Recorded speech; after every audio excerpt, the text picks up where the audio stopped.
Greetings and welcome to Rice TVX. I'm your host, Rice. On today's show, I am joined for the fourth time by G. Edward Griffin. Most know him as the author of The Creature from Jekyll Island, a second look at the Federal Reserve. I will be including links down below in the video description and the pinned comment for the playlist that includes all of his previous appearances. If you have not watched those, I definitely encourage you to check those ones out. As always, I appreciate Mr. G for sharing his time, his thoughts, and his wisdom. Join me and many others at Bitcoin 2025 in Las Vegas at the Venetian on May 27th through 29th. You can get 10% off your passes using promo code RICE at checkout. The Bitcoin conference is the largest gathering of Bitcoiners in the US. I've attended the past 4 years. It never disappoints and it only gets better. Check out their website linked in the video description for more information, featured speakers, agenda, and hotel bundles. Get your passes before the price increases. Use promo code RICE at checkout to save 10% off your passes, and it's a way to support Rice TVX. Ladies and gentlemen, I have the honor and privilege of being joined for the fourth time by the author of The Creature from Jekyll Island and World Without Cancer. He is a filmmaker, a lecturer, a public speaker, and an inspiration to many. Today, I am joined by G. Edward Griffin. How are you doing today, Mr. G? I'm doing very well, and thanks for having me back on. It's like I said, it's an honor and a privilege, sir. I mean, not only did I say that you're an inspiration to many, I've mentioned it before, you're a huge inspiration to me in my work, and I don't know if you noticed it, but I've got your book right here in the very middle there, in between The Fourth Turning is Here and Hijacking Bitcoin by Roger Ver. Oh, yeah, that's a good one. And it was a pleasure meeting you in Vegas, summer of 23 at the Silver Symposium. Shout out to Patrick for setting that up. I'm going to have a link down below for everything that we talk about, which will include the playlist with all of Mr. G's previous appearances. Also, so you can follow Mr. G. Edward Griffin over on the X at @G_Edward_Griffin. I will have links for his websites, The Reality Zone, which will also include Need to Know News and the Red Pill Expo, Red Pill University.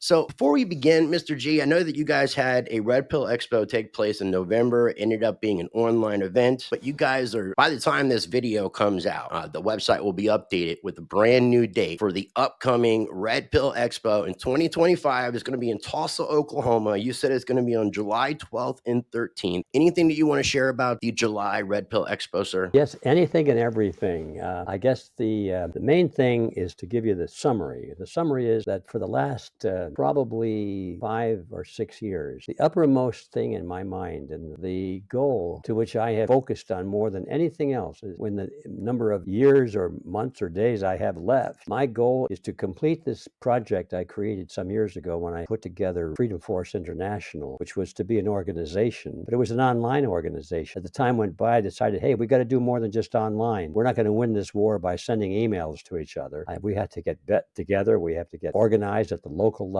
We have to have local groups. We have to have people that can bombard the city council and show up on certain events and make a lot of noise and distribute a lot of information and become influential at the local level in local politics and local cultural events and so forth. In other words, if we want to change the world, we have to get out of our living rooms and away from the front of our computers and get out where the people are. And so my goal has been and still is to convert the final stage of this Freedom Force International to go through Red Pill University, which we created quite a while ago, and now to create campuses of Red Pill University. So that's what it's all about. And the Red Pill Expo is sort of an intermediary step because we used to call that Project Outreach on the assumption that we understood that, the very few of us, the less than 1% of the population never really does anything about things. Everybody gets worried about, what's happening in the world, but how many people actually, step up to the plate and swing at the ball and try and make a difference?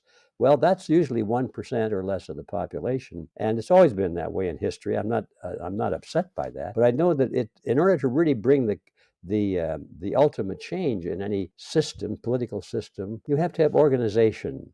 It's not just talking and exchanging memos. You've got to get together face to face. You have to have what we like to call boots on the ground. And so we're forming those now in the form of these campuses, we call them. And so that's what this is all about. And I didn't mean to jump into that, but you made the mistake of asking me that question. And it's the uppermost thing in my mind right now. I tried to do it on purpose simply because I wanted to make sure that we covered it because I definitely have a lot of things that I want to talk with you about, and I just Mhm. wanted to make sure that we didn't forget it, especially being that the last event ended up being a online event and not a personal event. So I know a Mhm. lot of people are looking forward to those in-person events, and people can find more information at redpilluniversity.org. Again, by the time this website or this video comes out, that website will be updated with the correct dates, and I'll put that up on the screen now. The Red Pill Expo, July 12th and 13th in Tulsa, Oklahoma. And make sure you visit redpilluniversity.org for more information and speakers. Because over the years, you've had some of the best speakers at some of these events. So, and I've had issues with attending in the past. So I will make it a huge effort to make sure I come out to the expo Oh, this wonderful. this coming July. Wonderful. It'd be good to see you there. By the way, the event is on the internet under redpillexpo.org. Now, Red Pill University is sort of the mothership of that, and you can get to it by going through Red Pill University. But if you want to go directly on the internet, directly to Red Pill Expo, then that's redpillexpo.org. Redpillexpo.org. Okay, so Yeah. let me go ahead real quick, well, because I will periodically throw this up on the screen as a reminder to people. And since I'm doing that, I'm going to make sure that I have the correct information. I just got to save it right here. Trying to do a little bit of tech work while I'm talking with you. So the Red Pill Expo, July 12th and 13th in Tulsa, Oklahoma. You can visit redpillexpo.org for more information. All right, so Mr. G, like I said, you've been an influence, I think, to many people, an inspiration to many people. And one of those people is somebody who I've come across about, I don't know, maybe about a year and a half, 2 years ago, which was David Webb with his book, The Great Taking, which he also has documentaries. He's been doing a lot of interviews. And I saw a discussion that took place between the two of you. I believe it was sometime last year, if I'm not mistaken. And I found that conversation to be very interesting and very informative. So I want to have a link for that conversation. I definitely encourage people to check that out. Um, One thing that I was trying to look up some different information in regards to some of your recent documentaries, and I came back across the one with David Webb. I was looking for one that Mickey Willis did. Am I mistaken? Did Mickey Willis do a documentary on you? On the Great Taking? No, on you. In, Oh, in well, regards to, I believe it was about your presentation from 1969, the more deadly than war. his last documentary in the Plandemic series featured me quite a bit. It was, I guess, I was the central uh, connection point to pull all of the data together because, I've been at this for so long that you can find little bits and dabs of my commentary and my work all the way back to 1961 or 62. Well, I got, caught fire on all of this information about 1960. So it was easy for him to use me as the little anchor that pulled everything together. But Mickey Willis has done some very good segments of me that he's put into his other documentaries, and it almost seems like it's one that I did, but I didn't.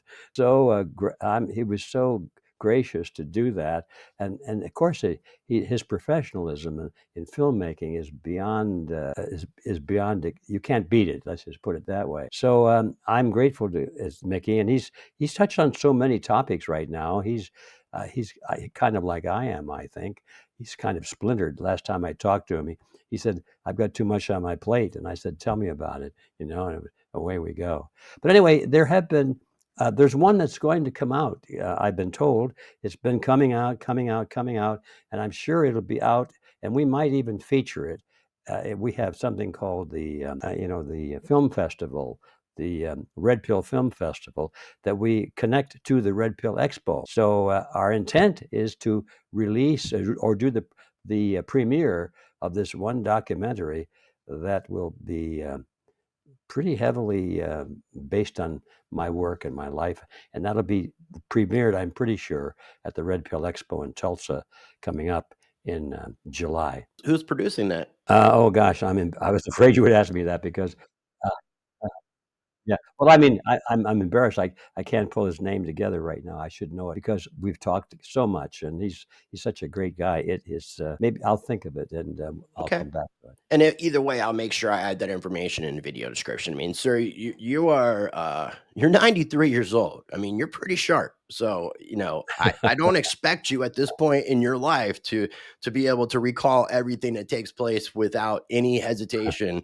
or anything to that effect. So you have every right to pause and think, say that you don't know. It's all good, Mr. G. Yeah. I'm Well, I'm like I said before, I'm still just impressed by the fact that you're still doing what you've been doing for many years. And I'm like you still at it. Yeah. and like you said, I mean, since the late 50s, early 60s, I mean, you've got work that shows how long you've been in this game and how that's why I'm saying you've been an inspiration to many.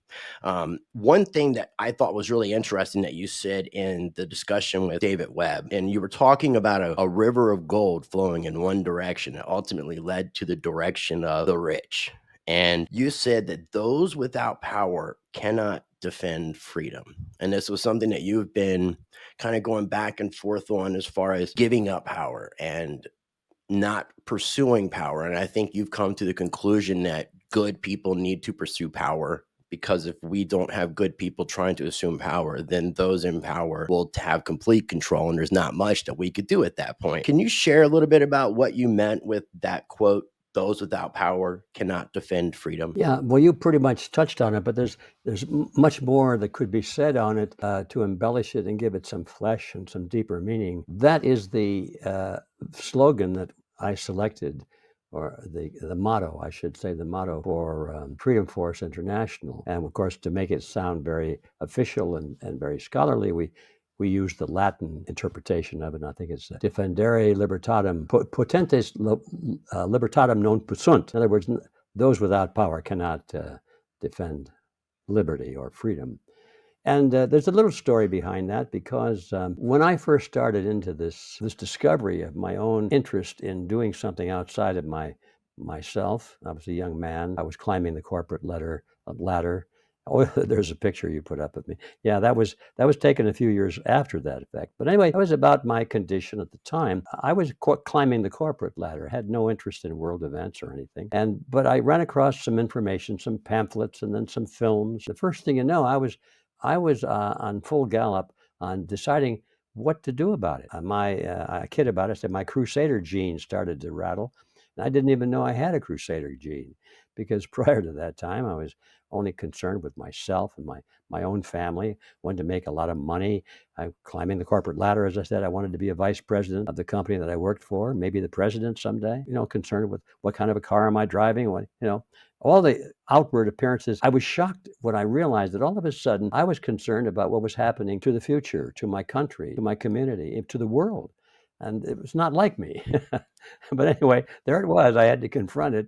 And so I got involved with all kinds of activities that were available at that time, not too many, but doing some things of my own. And I found myself preaching every time I had a chance to speak before an audience. I was preaching the message that power is very dangerous. The line, power corrupts, says Lord Acton, and absolute power corrupts absolutely. And it's a nice quotation. It rolls off your tongue, and it's very true. And that was sort of the story of history that those with power, political, economic power as well, usually wound up being very ugly people and doing bad things to everybody else Mr. because they G, had the power.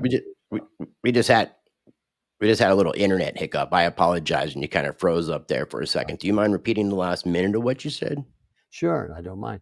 Yeah, so this concern over power was certainly well justified because history shows that wherever and whenever men had economic power or political power or religious power over others, any kind of power, if they had a lot of it, why then they usually, in time, either they or their descendants, somebody along the line would grab that power and use it to enslave people or to make them their servants. So it seemed logical at my early age to conclude that power was the problem. So I remember preaching to the choir, so to speak, and little small groups that I was able to address on these topics. I remember saying, power is the problem. We've got to get rid of power. We have to redesign the system or make sure that we keep our system so that nobody has too much power. Because sure shooting, if we get power, power will corrupt our leaders. Okay, I was preaching that message and it sounded very good to me. And one night, I remember this just as clear as it happened this morning. I guess I was mulling with this idea all night in dreams or something, because I remember waking up and the sun was just coming barely into the sky, a little bit of light coming in the window. And I was looking out the window from my bed, and all of a sudden, I remember sitting up in bed and I said, I get it. We lose. And because it hit me, I understood. Finally, it all came together that if we didn't have power, then those with the power would never be held in check. They would always be able to run supreme over those without power. I mean, I flashed that back on my own experience. I thought that's why we're losing. That's why, even though everybody's all for freedom and liberty and preservation of the American principles and traditions, we're still losing. Why is that? Well, it's because we had lost power over our own system. So I thought, well, this is a dilemma. And I thought, how can we have power without being corrupted? And then I decided, and I find it took a little while. It didn't all happen in that one morning, but probably maybe within 2 or 3 weeks following that, it had more or less come to me that power is something you have to have, and it has to be controlled. And without it, you're just going to lose the game. That's all there is to it. So the problem was, how do you have power and set the system up in such a way that it cannot corrupt you or your followers or anybody that comes along after you're gone? And that's where it got really interesting, because I realized gradually, that any institution which has great concentrations of money and power or influence over others is going to be a magnet for the predator class. It's a magnet because all the crooks in the world that would be crooks and aren't crooks only because there are laws and they're afraid of being punished or they got to follow the rules, but all the would-be crooks and the tyrants of the world are attracted to this magnet of power, of money and influence over others that you find in institutions, large institutions. And that, of course, the governments are right at the top. They have the most power of life and death over their own citizens and over others. We gave them the right to use guns and said, go use guns. And we weren't too careful about restricting how they could use those guns. We said, go protect us. But we didn't tell them what we meant by protect. They thought it meant to control us, all that stuff. So anyway, and so that was the case. And how do we take this power away from these institutions or deny power to them? If they have it, how do we take it away from them if we don't have any power ourselves? And of course, obviously, I'm saying the same thing over again, but I came back to that circle of we've got to build a system which acknowledges the necessity for power, but also acknowledges the danger of power. And I cannot help but think of something I came up with years ago for shock value on the subject of the right to bear arms. Now, there are a lot of people that think that folks like you and me, we shouldn't have guns. Only people who should have guns are government, They think they want gun control. Well, that doesn't mean there are no guns. It just means that only the government has guns. Or the criminals. Or the criminals, yeah. And sometimes they're the same. So anyway, my little slogan was, guns are dangerous. Guns kill people, and they accidentally kill people. Little children get killed with guns all the time. The only thing more dangerous than having guns is not having guns. So there you have it. That was the dilemma that finally came out of that. Not having power is more dangerous than power itself.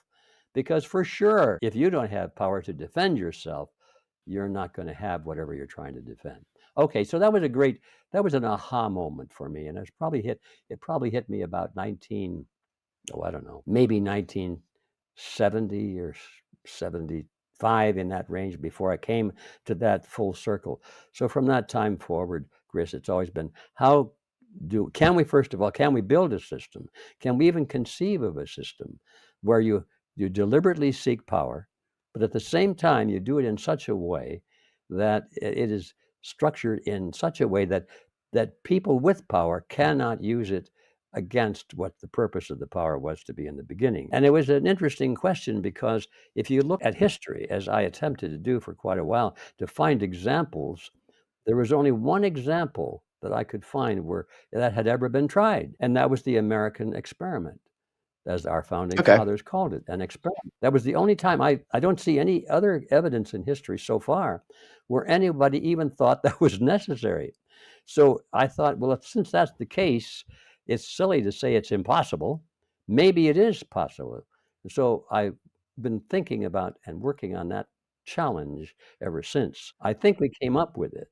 It says long involved process, but it's not something that's self-evident. You have to think about that, and it's based pretty much on the principle that came, in my view at least, I think of it as the principle advanced by Thomas Jefferson. There's a story that is backed up by his own records, by the way, at the Jeffersonian Museum. They have a lot of his old records and notes and letters and things. And I'm speaking of a letter that he received shortly after the Constitutional Convention, a letter he received from a friend of his who was a doctor. And the letter was something like this: Mr. Jefferson, now that we have this constitutional republic, and they use those words in those days, this constitutional republic, how can we be sure that only good men are in office? Okay, that's the question. How can we be sure that only good men, not tyrants, good men who are not there to enslave or cheat or steal or anything, how can we do that? And Jefferson's response, I'll never forget it. It was a little bit irate, a little bit edgy in his language. He said something like this: let us not speak of good men in office. Rather, let us bind men down with the chains of the Constitution. Hmm. And there it was. I thought, oh, in the modern vernacular, what he was saying, good men in public office? Are you kidding? But yeah, there's no good men. There's no such thing at all in public office. It's an attraction. It's that magnet. All the scoundrels in the world, all the would-be crooks in the world would love to have positions of influence within government because that shields them from governmental correction. See, you become the criminal in charge of preventing criminality. Well, that's a pretty cozy spot to be in. And It's so it's a legalized cartel. yeah. So anyway, that's what's behind all of this. And so when we're in the process now of building this Freedom Force International and building these university campuses, the idea of achieving power is uppermost. If we don't have power, we're wasting our time. If we can't dominate, if we at least cannot greatly influence the political system and other institutions like the media, and even the churches. Let's go. There are problems in the churches too, with this concentration of power in organized church structures, and on and on and on. So if we can't overcome that with equal or greater power, but at the same time prevent ourselves from, or our children and our grandchildren from becoming corrupted by that power, then we're never going to change it. So that's the story behind it. It's when you're talking to me about this, I kind of think about the philosophy behind some of the Star Wars movies because Darth Vader was a good guy, became a bad guy, and then came back to being a good guy. And it's you become that which you hate at some point when you're put in these positions of power, because as you said from that Lord Acton quote, absolute power corrupts absolutely. And it seems to be like this. You don't find too many leaders that I think that hasn't let that get to their head.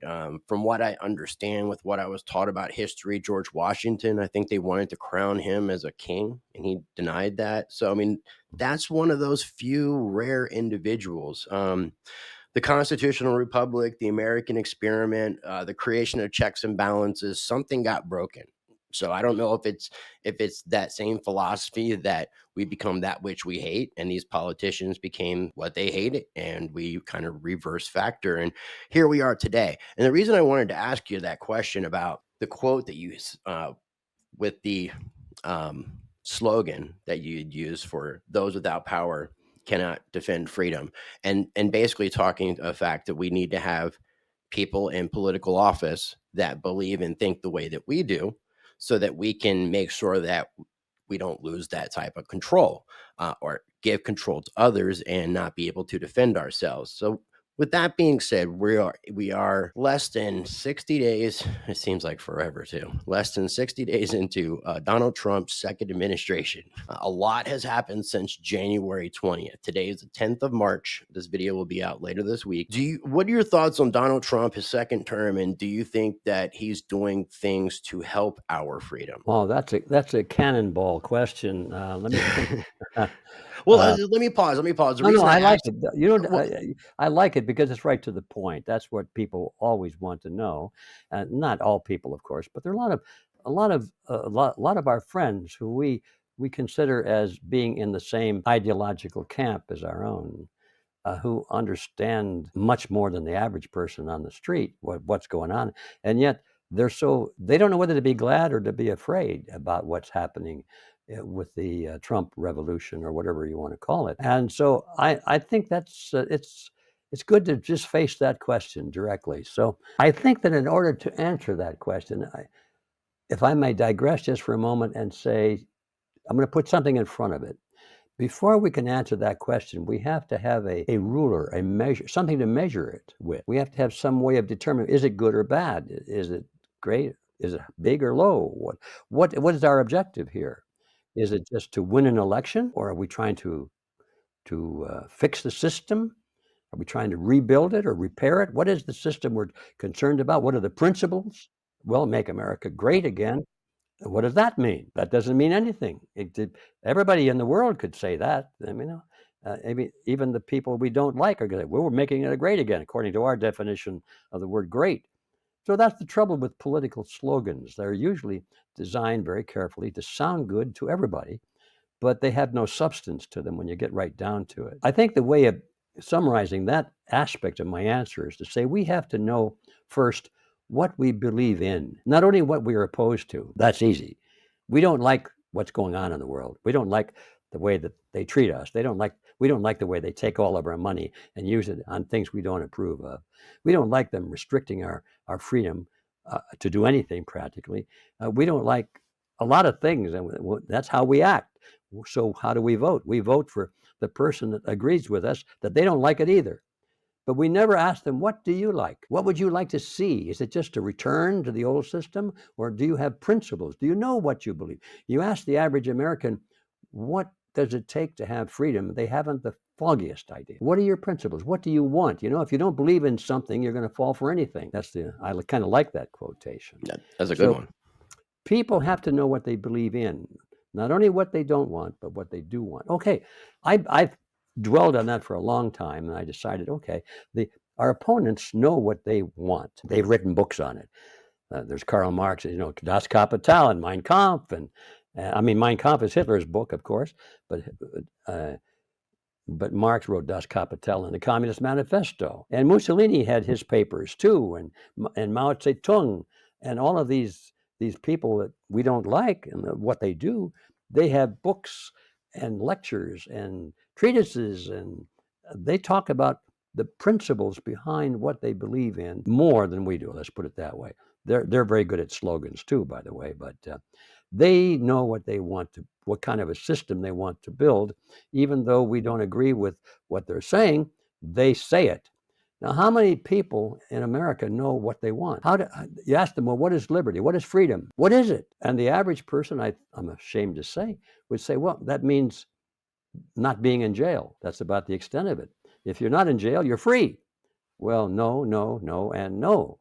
And especially, you can see that in our society that's being built around us right now. We'll be out of jail, but we won't be able to eat or go anyplace or have a house or food or shelter and clothing and so forth. So anyway, all right. So we start with the idea, what do we believe in, before we can answer the question whether I'm happy, what I think about what's happening in the so-called revolution, the mega revolution that's going on. And so the first thing I had to do in creating this Freedom Force International was to create a statement of belief, an ideological statement of what I believe in, what I think this ideal system would be, and to give a little bit of a reason, as much as possible in the time allocated, as to why. And so I did. It was amazingly fast putting together. We don't have anything like that. I mean, I don't see it. Um, so how would I ever hope to to do something that huge in my lifetime? And actually, it only took a few weeks or maybe a month, a little bit more than a month, to do it. Because as I got into the task, I realized, well, I had heard little bits and dabs of this from all the great thinkers of the past and the books they have read for the past. A lot of it came from our founding fathers. A lot of it came from the philosophers of old. A lot of it came from authors and so forth. But it was all there, and I had fortunately read a lot of that stuff. So when it came time to put it all on paper, I was just plagiarizing all the things I had been exposed to over those few years ahead of that. And it was easy, I thought, surprisingly easy. And I called it the Creed of Freedom. Now, we don't have time on this program to go through it, but there are certain points that are in that creed, and I rephrase them as to this I believe. I believe that, for example. For example, the number one is I believe that well, let me back off again. I get too deep into this and I'll never get past. I'm sorry. I know you're trying to simplify something that it's hard to simplify. Yeah, that's hard, but it can always be simplified, So anyway, yeah, I get too deep into it. So okay, so what I did, I went through a phase prior to that, Chris, where I was curious as to what communists believe, because we were concerned in those days about communism, rightfully so. It was taking over the world. It had taken over Russia, China. That's a good start. It was being installed in a lot of countries in South America, Latin America, Cuba, right off our doorstep. And we saw a lot of communist activity on the streets in the U.S. Now, if you're not concerned about that, there's something wrong with your head. So we were all concerned about communism in the 60s and early 70s. And so I was thinking, what little I knew about communism is that every time it came to power in some country, there were millions of people that got murdered. There was genocide. Anybody that didn't go along with the communist system, they were executed, and the system then collapsed. And what standard of living they had previously, good or bad, would turn out to being a lot worse. This is a question. This is a matter of history. You can look at it and see this is what happened every time. Therefore, why is it possible that people are still out there agitating and conniving to bring communism to more countries? I wanted to know what's going on there. So I went down to the communist bookstore in Los Angeles, and called the People's Bookshop. It was on Larchmont Street, as I recall. And I started to hang out with the comrades. I bought their books. And unlike many of those guys down there, I actually read the books. And I discovered when I got into debates with them or discussions with them, that they hadn't read. They just read slogans, and that's about the extent of their knowledge of Marxism and so forth. Well, anyway, I started to make a list of the points that were in all this literature that they had down there. And what are these points? I wanted to outline it. Maybe I'll have to give a speech on it someday. And I came up with about 12 different points in all of that literature. And then I got curious about fascism and Nazism. I said, well, no, that's the opposite of this. So I expect to find answers to this communist ideology. I expect to find answers to that in the Nazi and fascist ideology. So I got hold of Hitler's Mein Kampf, of course, and some of Mussolini's works. And I did the same thing. I started to make notes as to what the points were. And Chris, to my amazement, they were the same points. Exactly the same points. They were executed and explained in a little different way. The enemy for communists was it was a class enemy, people with wealth, capitalists, and the enemy for the fascists were the Jews, and for Mussolini it was something else. You've got to have an enemy. Well, the name of the enemy might change, but you had somebody you had to hate. That was one of the issues there, and.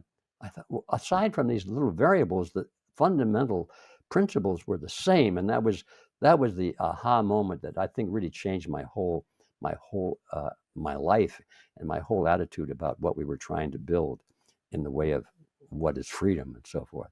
So I made that list of points, and I narrowed it down finally, I think, to 7. I have to go count them again, and that were really the fundamental ones. And I I wrote the Creed of Freedom to deal with each of those points, to show that there was a division or choice.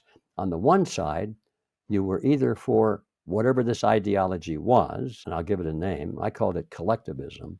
The reason I called it collectivism is because I found a description of most of these things, these ideologies, in old books. I mean, by old, I'm talking about 150 to 200 years ago.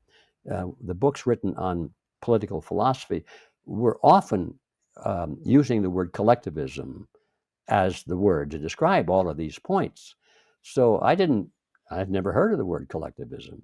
I never learned it at school, and I discovered later that it had been quite commonly understood prior to about World War One.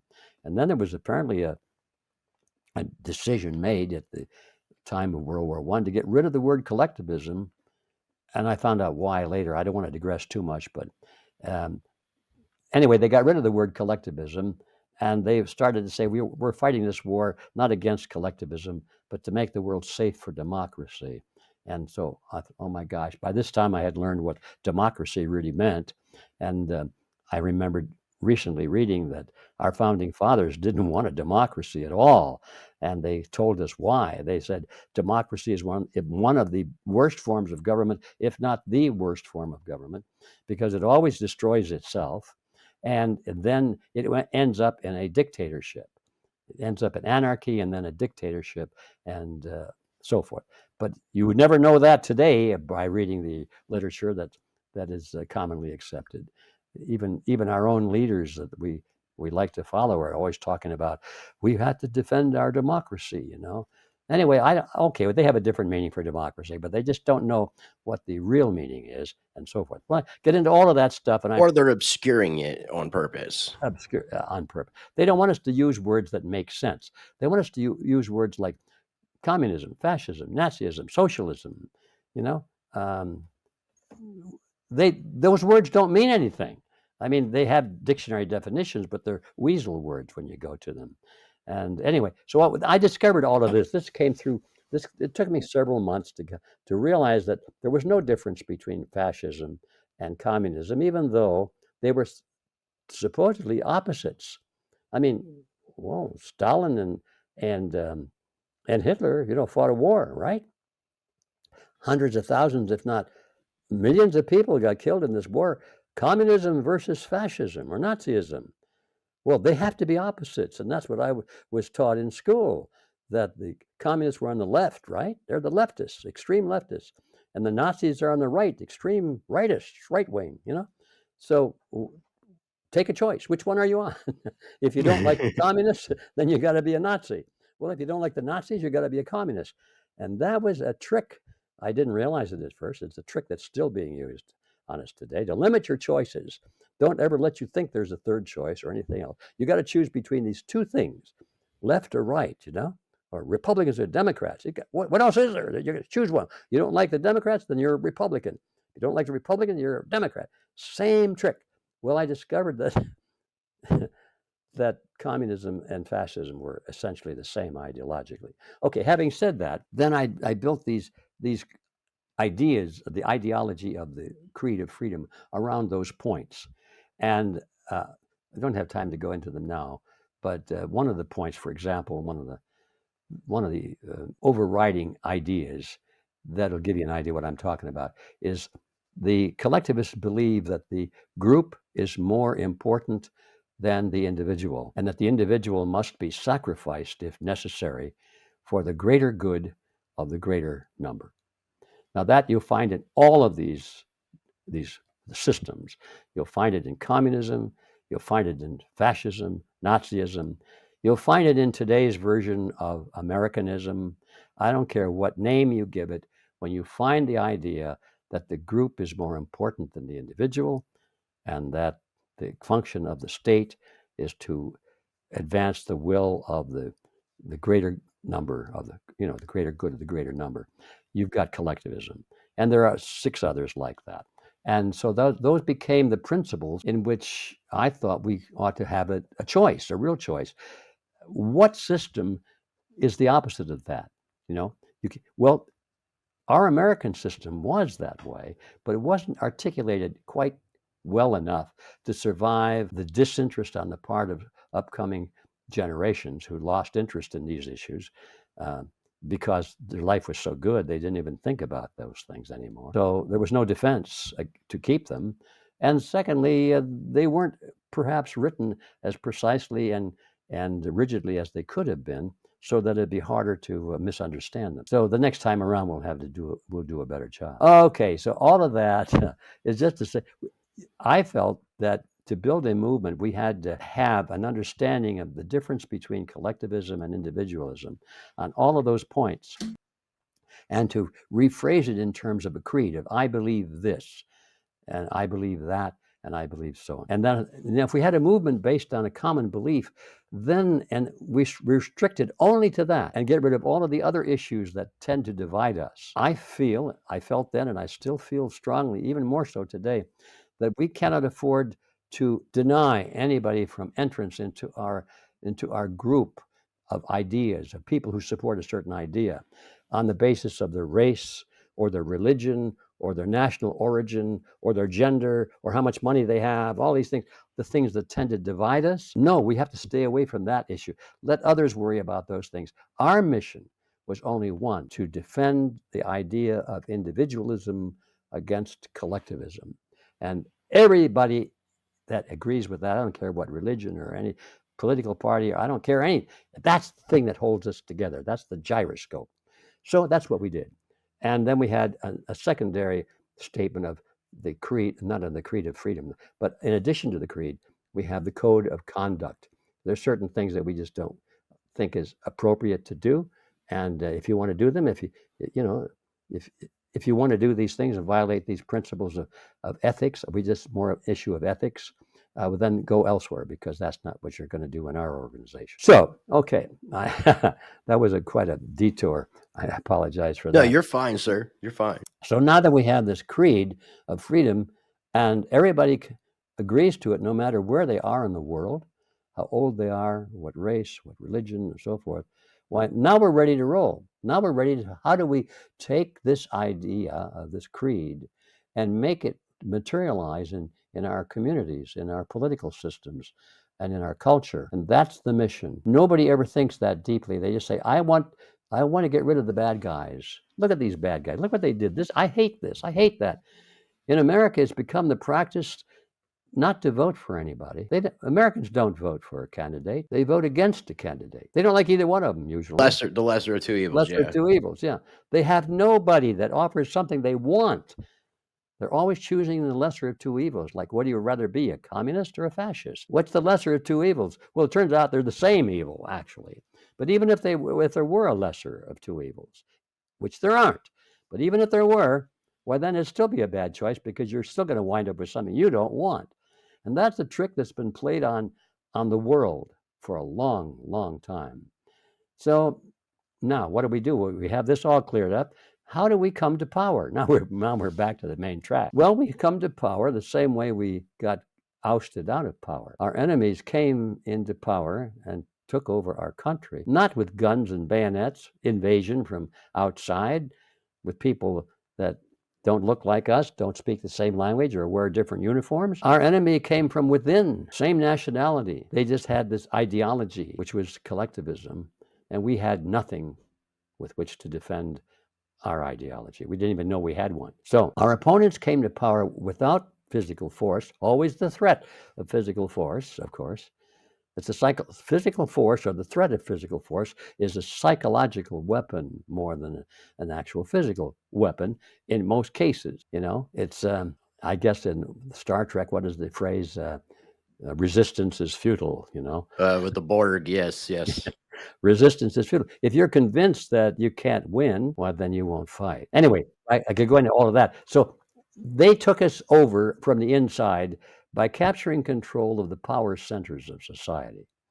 That means the political parties, the labor unions, the schools, the media, all of the great organizational structures to which people belong have leaders. And the members of these organizations tend to follow their leaders because they think that their leaders represent them. They actually believe that, And So if their leaders say, we're going to do such and such, if you're a labor union, for example, we're going to support a certain candidate, will all the labor union members say, well, those are our leaders and they're looking out for our interests, so we'll do what our leaders think is the right thing to do. That's how they actually work. They have the actual number of our enemy that's running the whole show is way less than 1% of the population, way less. But all of them are in positions of authority and leadership in these power structures of society. They're not wasting their time selling shoes, They're in politics, they're in the media, and so forth. Question for you, Mr. G.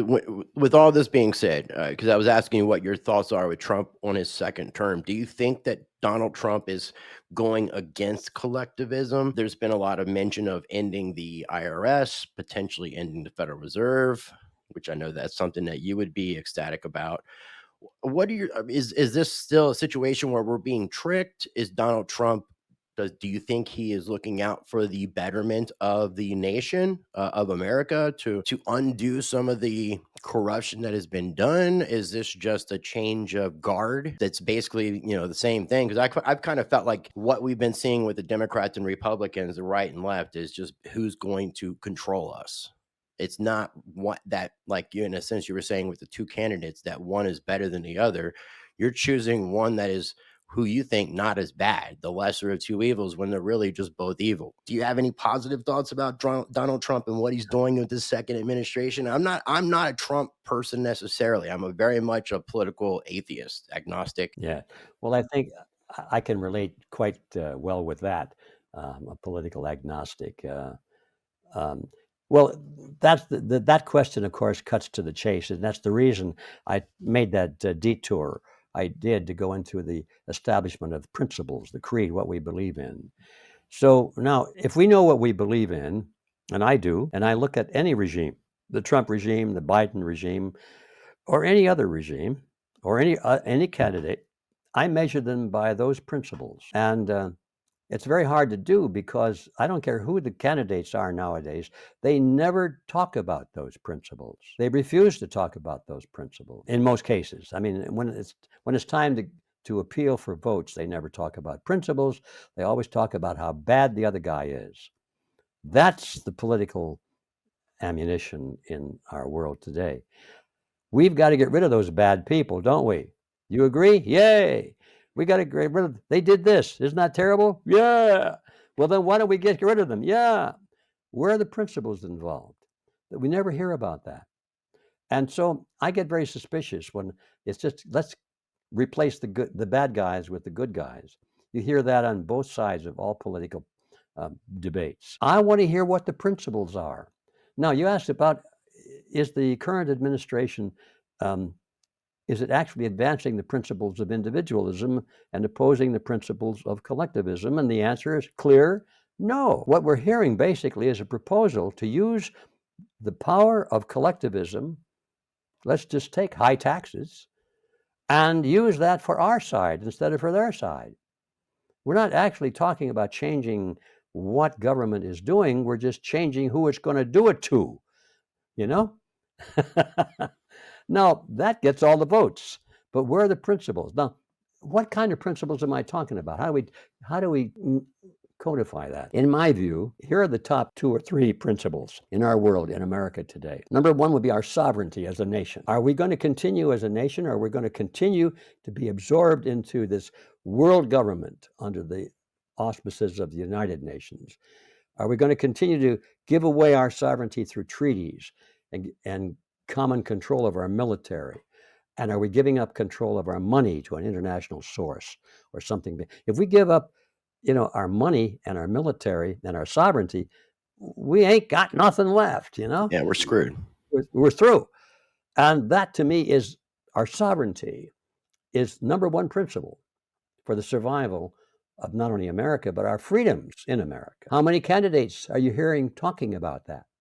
0. They will not do it, because if they were honest about it, Americans would say, what? You're going to give away our sovereignty? Or you're not going to oppose it? No. Okay, so that's number 1. That's a big tip right there. What's the next one? Well, the next one is part of the first. It's our money. Our money is not only not only ours, I mean, we can keep it, but what if it continues to be fiat money and it destroys our purchasing power and our economy? And in other words, the Federal Reserve System is the mechanism by which collectivism is fueled. That's where the money comes from to make collectivism work.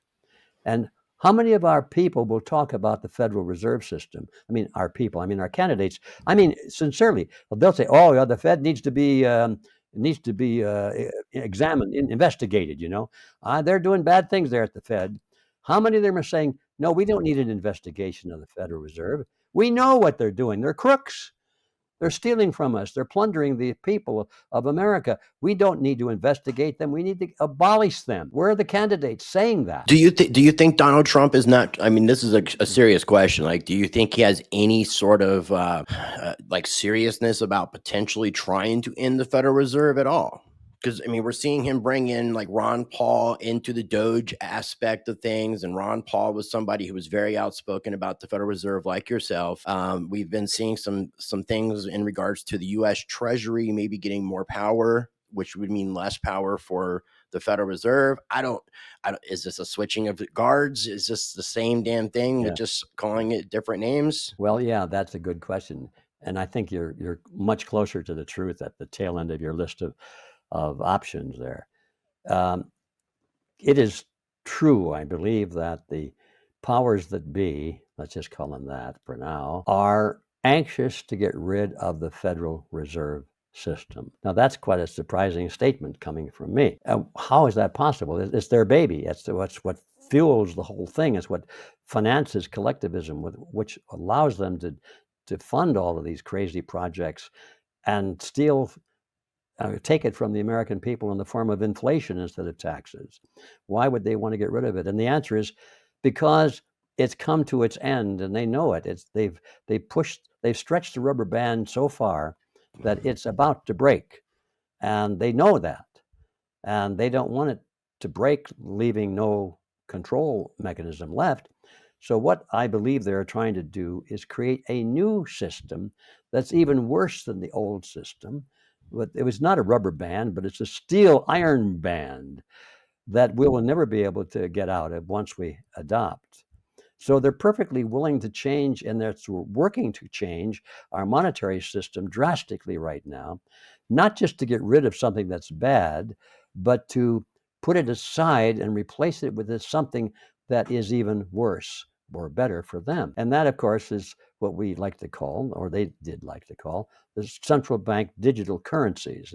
It'll be a cryptocurrency.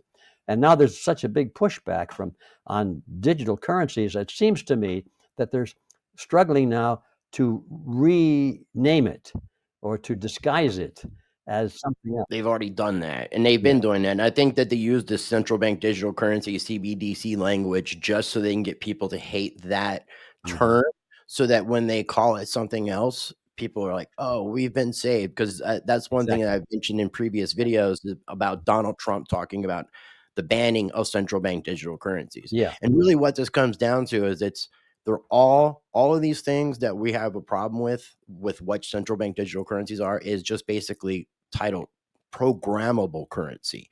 And under the umbrella of programmable currency, you'll have things like central bank digital currencies, digital dollars, or digital fiat currencies, like where you have like the Chinese yuan is in a digital form, and then stable coins. That's the big one. Stable coins are the representations of the dollar. And instead of backing their dollars by dollars, they're backing their dollars by treasuries. So where we're seeing other countries get rid of treasuries and offload treasury bonds, now the stablecoin market is buying those up because that's how they're backing their stable coins. The stable coins are programmable currencies, and it actually gives more power because allowing for the private sector to do it doesn't have the same limitations and restrictions as if the government was to do it. There's no legislation. Chris, you're right on target. You said it so well, right to the point. They're redesigning it, and they're creating something worse. And you're absolutely right. It's programmable currency. There are two things wrong. The two worst things that could happen to a money supply is, one is to have it programmable as to how much you have. It's not yours, in other words. That's the first thing. They take it away from you. You're allowed to use their money. It's not your money anymore. And So that's number one, it's programmable by computer. Secondly, it doesn't exist. You cannot take it and hide it in your mattress or put it in a Can't coffee bury can. it. Even if you were sitting on the street corner with a tin cup saying, I'm hungry, please help me. Nobody has anything to put in your tin cup. There are no coins. There's nothing there. It means it's just gone. So you're completely dependent on computers and your account numbers and so forth. And that's totally programmable. So there you have it. I don't care what you call it. If it's programmable and if you can't physically possess it, and if it doesn't have intrinsic value and a few fundamental things about money, it's all the same. And these guys are pretending, they're going to take advantage of the lack of information on the part of the voter to understand any of this. They're going to convince them that the worst system that has ever been created, which they're working on now, they're going to convince the voter that that's their saving grace, and they should feel very, very grateful that they're getting it. And people are going to gobble it up, and they're going to wind up, what happened to me? And in the next decade. Yes, sir. You mentioned three things. You said sovereignty, money, and I do want to be respectful of your time. What was that third thing that you were going to mention in regards to? Well, the third thing, let's see, is money and sovereignty. I know, like when you kind of get on like when you Okay. start talking, I know it Yeah. just keeps Well, going. And I interrupted you, so I well, there's apologize. so many ways to peel the potato. I lose track myself. But anyway, yeah, there are a lot of other things, but the one that comes to mind right now is the limitation on the extent to which government can interfere in our lives. This is the difference. Privacy. We'll go back to the issue of what is a republic and what is a democracy. Briefly stated, and this is a long lecture condensed down, a democracy is a form of government, representative government, in which the government can do it represents the people, and therefore it can do anything that is mandated by the majority of the people. That's a democracy. And that, in other words, is the definition of a lynch mob, because I in was a gonna say lynch mob, mob rules. Yeah. in a lynch mob, there's only one dissenting vote. And he's at the end of the rope. So there's democracy. Now, a republic is also a representative form of government. It can be representative. It can also be monarchical. But anyway, it's in a republic, the government represents the people, and it can do anything the people want to do up to a certain point, and it's limited. In other words, the government or the people cannot do certain things, and those certain things are spelled out. You cannot do this and you cannot do that. The majority cannot do this. The majority cannot do that. Sort of like in our 10 Commandments, Congress shall pass no law abridging the right of freedom of speech or peaceful assembly or the right to bear arms. That is a restriction against the majority. Congress shall not do this, meaning the majority shall not do this. That is a republic. It's as simple as that. And it gets complicated, but that's the simple basis behind it. If you don't have definite limitations on what the government can do and use coercion against you, you know what? They won't have any limitations as to coercion against you. It'll be a totalitarian system. So that's the other thing. How many candidates are speaking about that? And I'm afraid the ones that we are following now, who are speaking the most about liberty and privacy and freedom and so forth, are using the same unlimited concept of a democracy as their predecessors. So where do we come out on that? We may think it feels good for the next couple of years, but what happens when that power that we've allowed to be created and have applauded, what happens when that is handed over to somebody else who represents the other side? And now they can use it against us. You see, people aren't trained to think about these issues because the schools will not allow it. Civics today has nothing to do with these principles I'm talking about. There isn't even civics today, sir. I didn't have civics when I went to school, and I'm going to be 50 in a month and a half. So I was born in 1975, graduated in 1993, and I never took a civics class. Mm-hmm. Well, good for you. You had nothing to unlearn. Well, I mean, but I get what you're saying, and it's unfortunate that a lot of the information that we're being fed is propaganda and controlled.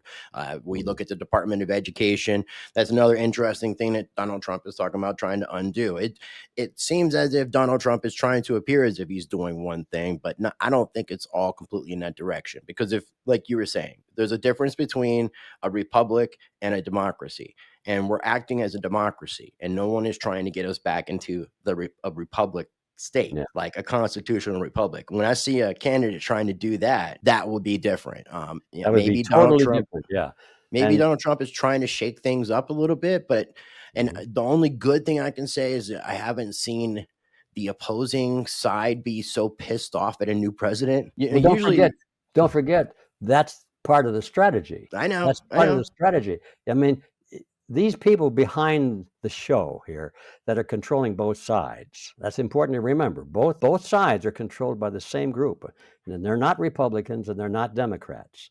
They couldn't care which. I mean, they don't care which office, which party is in control, so long as both parties do exactly what they want. And this, they don't care about that.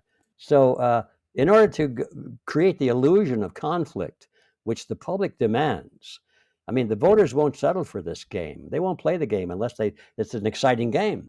It's got to be a conflict. It's like this wrestling match. Both of the wrestlers are owned by the same company, the same trainer, but they beat each other to pieces in the ring, and then they go in the locker room afterwards and say, "Boy, that was a tough match, buddy. You really got me on that one, didn't you? Yeah, let's go have a beer, buddy." It's all the same thing. Um, if they didn't do that, if they didn't beat each other up a lot, well, nobody would come to see the show. So you got to have conflict. And so when you say, "Boy, the other side really hates these people," that's part of the scheme. It has to Yeah, be that way, or it won't work. it reminds me of wrestling, and Donald Trump was a part of wrestling as well. He appeared at a Yeah. couple of wrestling events. Yeah. And as a matter of fact, one of his people in his administration and was in his previous administration is Linda McMahon, who was the wife of Vince McMahon from WWE, WWF. Yeah, so very interesting. Mr. G, I want to be respectful of your time because I know we've Okay. kind of Well, went a thank little you bit for over. that. Thank you for that. But I got one more thing to throw in here Oh, yeah, on this. you could talk all you want. No, I no, just wanted no. to be respectful of your time, sir. I probably have scared everybody away by now anyway. No, So no, not you and not I the are just people that talking. not the people that watch my channel, Yeah. sir. So, but the other thing is about the control shifting out of the government into the corporate world. Now, this is what we're seeing really happening in spades now. Um, you know, Technocracy, is that what we're talking about? Technocracy. Yeah, I mean, look, we're turning the Treasury Department over to to a corporation, uh, to the whole Doge project. Oh, Right. good, it's getting it out of the government. Well, where's it going? Well, it's going into the corporate world, private. Well, you go back, folks, and read Benito Mussolini, I was and that saying is that fascism. exactly what he was talking about.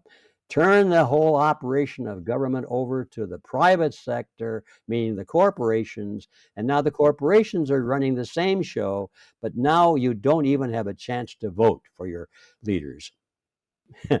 So now that's the complete administrative state. If they turn it over to the private sector and convince you that it's free enterprise, now you have a corporate state, you have the administrative state, you don't vote for anybody, you just say, "Well, who is my master?" And "Yes, master, I will obey." Wise words, Mr. G. Yeah, I mean that again. That's why I enjoy talking with you because you have such a unique perspective. You've experienced a lot. You're sharp as hell, and I appreciate you sharing your wisdom. Before we wrap up, again, I got information scrolling across the bottom of the screen. The very next Red Pill Expo is going to be taking place on July 12th and 13th in Tulsa, Oklahoma. You can visit redpillexpo.org for more information. Again, by the time this video comes out, there will be updated information on the website. So be sure to check that out. I will also include links for Mr. G's socials and all of his other websites. If you're not following him over on the X side, I definitely encourage you to follow him at @GEdward_Griffin. All the other links will be down below. Mr. G, you got any final thoughts? Anything else you want to add before we wrap this thing up? Yes, yes. And the reason I was pulling away from the camera view is I wanted to get this little booklet to hold it up. I want everybody who's interested in what I've been saying, both of you, uh, to, You're funny. Are you going to start a career in comedy this late in life? yeah. Well, if you can't laugh about it, all that's left is to cry. Yes, sir. Anyway, I've been working on a new book for quite a while, and it's taken me too long to finish. And I thought, well, I want to get the essence of this thing about collectivism versus individualism.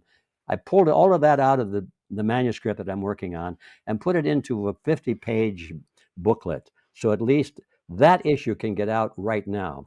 And if anybody wants to know as much as I have to say about that topic for free, this is the way to do it. It's called the Chasm. And if you just go online and type in the words Chasm, CHASM, dot realityzone.com, and you can get a download of this for free. You can print it out or read it online. You can make copies for your friends and so forth. So I urge you to do it. We got a lot of illustrations to illustrate the principles that we're talking about. And this is my best shot as what the system should be and could be like if we understood what our goals were and what we really believe in. I got the website pulled up here, and yeah, I That's definitely would it. encourage people There to you check go. it out. And and if you're cool with it, Mr. G, I'd like to get you on sooner than later. Maybe we can do a full-on discussion about collectivism versus individualism, and we could also touch on the creed of freedom, if you want to expound upon that. And Oh, yeah. That's all as part of the chasm. I would love to do that. Yes. I would definitely be interested. So I'll follow up with you with that part.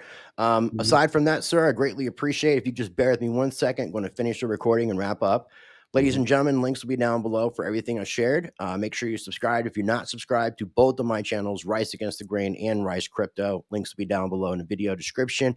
As always, I encourage you to be a blessing to others. Treat people how you want to be treated. Be the glitch you want to see in this matrix and be the change you want to see in this world. And until next time.